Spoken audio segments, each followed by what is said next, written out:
Hi hello this is Shaila welcome back to vibrant. Bigg Boss season 8లో పడిలేచిన కెరటం అంటే గౌతమ్ అనే చెప్పొచ్చు. ఎలిమినేషన్ స్టేజ్ నుంచి బిగ్ బాస్ సీజన్ రన్నరప్ అయ్యి విజయానికి ఒక్క అడుగు దూరంలో ఆగిపోయాడు. వైల్డ్ కార్డ్ ఎంట్రీ వచ్చి రన్నరప్ అయిన తొలి కంటెస్టెంట్స్గా చరిత్ర సృష్టించాడు గౌతమ్ కృష్ణ. అయితే నిఖిల్ని విన్నర్గా ప్రకటించిన టైంలో స్టేజ్ పై ఉన్న రామ్ చరణ్ గౌతమ్ భుజం తట్టిన సీన్ చూస్తే ఊరికే అయిపోతారా గ్లోబల్ స్టార్లు అనేటట్టుగానే ఉంది.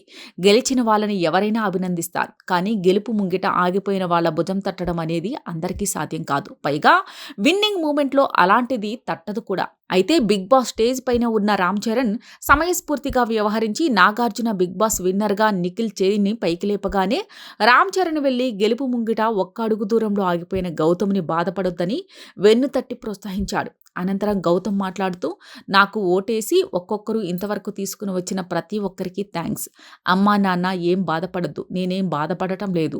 లైఫ్ అంటేనే గో ఆన్. నా జీవితంలో నా ప్రతి అడుగు మిమ్మల్ని సంతోషపెట్టడానికే ప్రయత్నిస్తాను అని ఎమోషనల్గా మాట్లాడాడు గౌతమ్. దాంతో నాగార్జున గౌతమ్ తల్లిని చూస్తూ, మంగగారు మీరు గర్వించే కొడుకుని కన్నారు అని అన్నారు. గౌతమ్ నిఖిల్కి ట్రోఫీ ఇస్తుంటే అక్కడి నుంచి మెల్లగా పక్కకు జరిగాడు. ఆ తర్వాత రామ్ చరణ్ చేతుల మీదుగా నిఖిల్కి ట్రోఫీని అందించారు.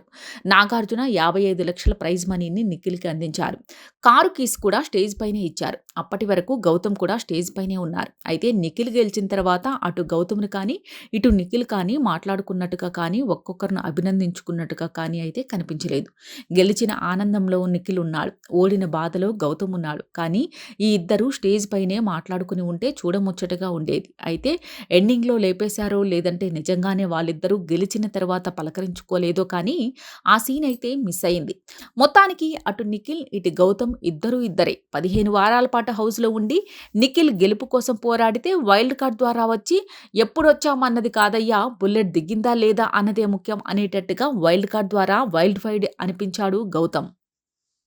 ఇలాంటి లేటెస్ట్ అప్డేట్ కోసం చూస్తూనే ఉండండి వైబ్రెంట్.